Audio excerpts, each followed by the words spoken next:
Amongst the rolling moors of Northumberland, a few miles south of Hadrian's Wall, the South Tyne is joined by the River Allen, which forms Allandale, one of the least known valleys of the Pennines, home in the 17th century to the notorious horse thief Dicky of Kingswood.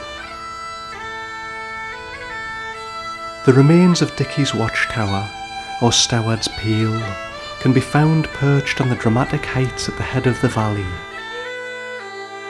Built on the site of a Roman temple, the keep was a dominant border fortress before becoming a place of quiet prayer for the hermits of Hexham Priory in the Middle Ages.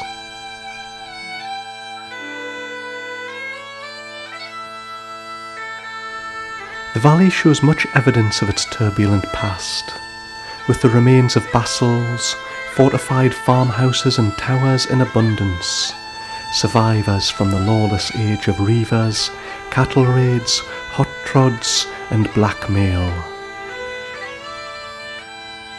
Over 40 fortified farmhouses can be found in the Allandale Valley today. Derived from the medieval longhouse, the architecture of these unique buildings is characterised by massively thick walls and monolithic lintels over the doors and windows.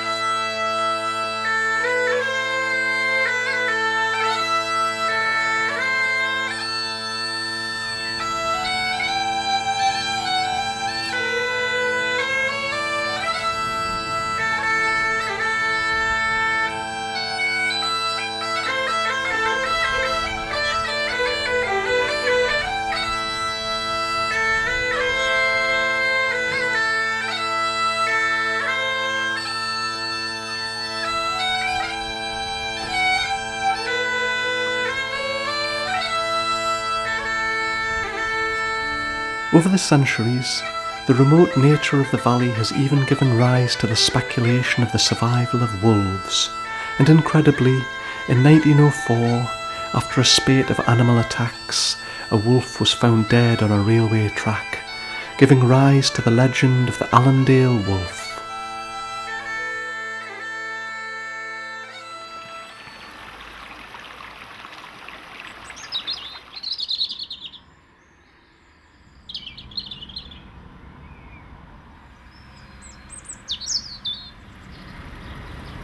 Allandale, once known as Allenton, is a rural village in an agricultural community and today remains the focus of the parish. It's a former lead mining settlement which nestles in the middle of the valley and claims to be the geographical centre of Great Britain. Records show there was a settlement here from the early 12th century when it was granted to the Archbishopric of York. A chapel stood in Allandale as early as the late 12th century.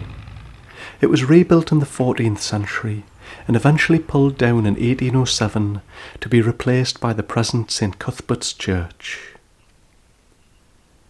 The most notorious vicar of St Cuthbert's was Robert Patten, who left the village in 1715 to support the Jacobite uprising.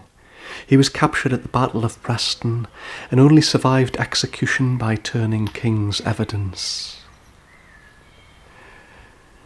As industrialisation developed, new approaches to Christianity evolved, and nonconformist religions grew in the North Pennines, resulting in a large number of unpretentious chapels being built. Quakers first arrived in Allandale in 1653, often being persecuted for refusing to pay tithes to the church. Methodism arrived in the Dales with a travelling preacher called Christopher Hopper in the 1740s, and the first church was to be built at Keenley in 1750. The earliest record of lead mining in the area goes back as far as 1230. By the mid-16th century this had become an industry. 300 years later, in the mid-19th century, it had reached its peak, before it fell into decline. Much of the ghostly remains of this industrial archaeology can still be seen. Chimneys, mines, smelt mills, and great flues that run for miles over the moors, where a byproduct of lead, silver, would condense from the smoke on the brick-lined walls of chambers that are big enough for a horse and cart to walk through. Although the fire and smoke of the smelting mills have gone, and the water wheels and stone crushers are as silent as the broken bastles, memories of choir song and the shout of men breeze nostalgic on the wind, and the valley still holds many secrets and customs, including the living survival of one of the last truly ancient fire ceremonies, the annual Allandale Tar fire.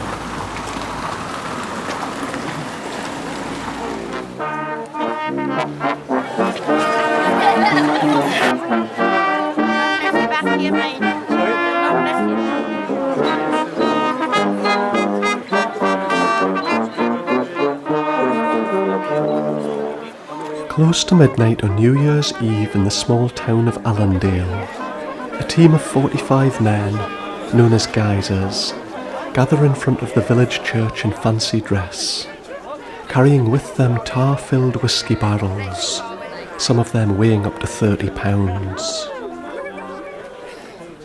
As the crowds gather, the tar barrels are set alight and carried flaming on the heads of the geysers through the streets of Allandale.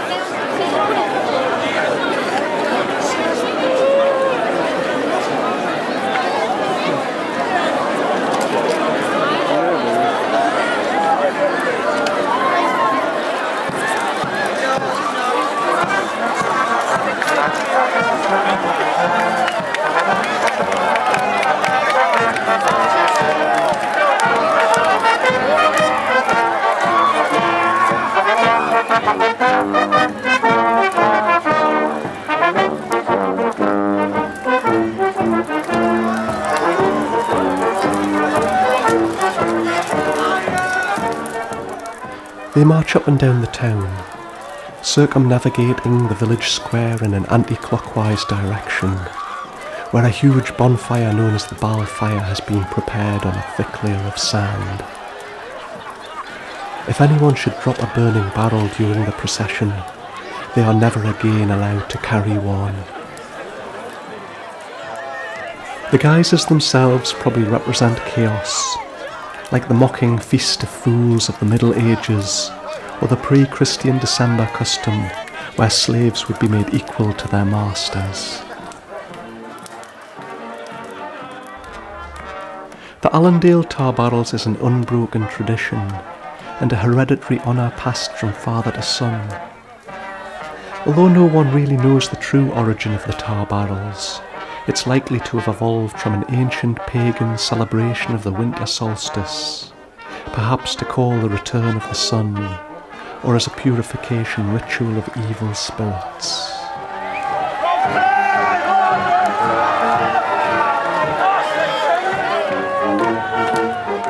In the 19th century, records show that a procession of 13 men would carry the flaming tar barrels through the streets, followed by hundreds of people attired in grotesque costume.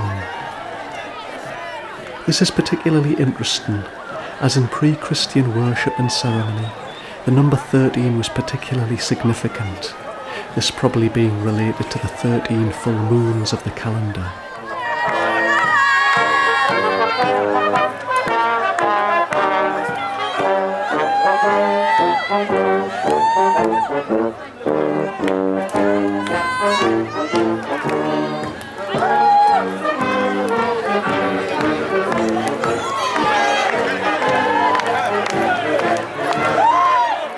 Eventually the geysers march into the town square to the delight of a frenzied crowd, where they throw their barrels into the barl fire, igniting the ceremonial blaze, the fierce heat of which will fuse the sand base into glass.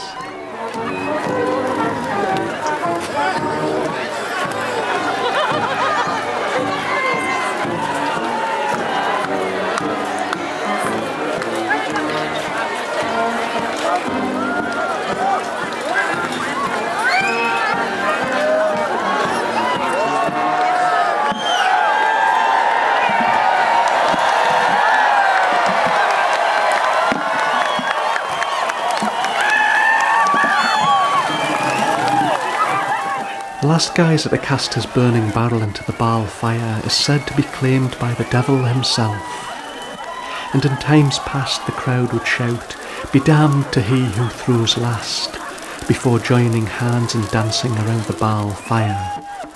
Any unwitting visitors unfortunate to be caught within the dancing circle being likely to be forced into the crackling flames.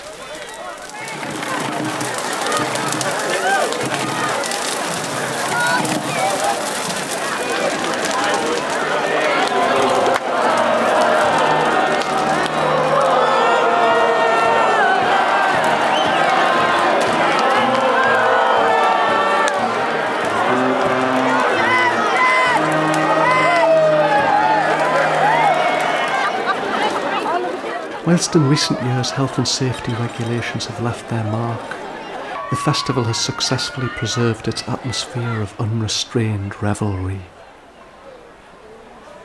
The ceremony is completed with the tolling of the church bells and a midnight service.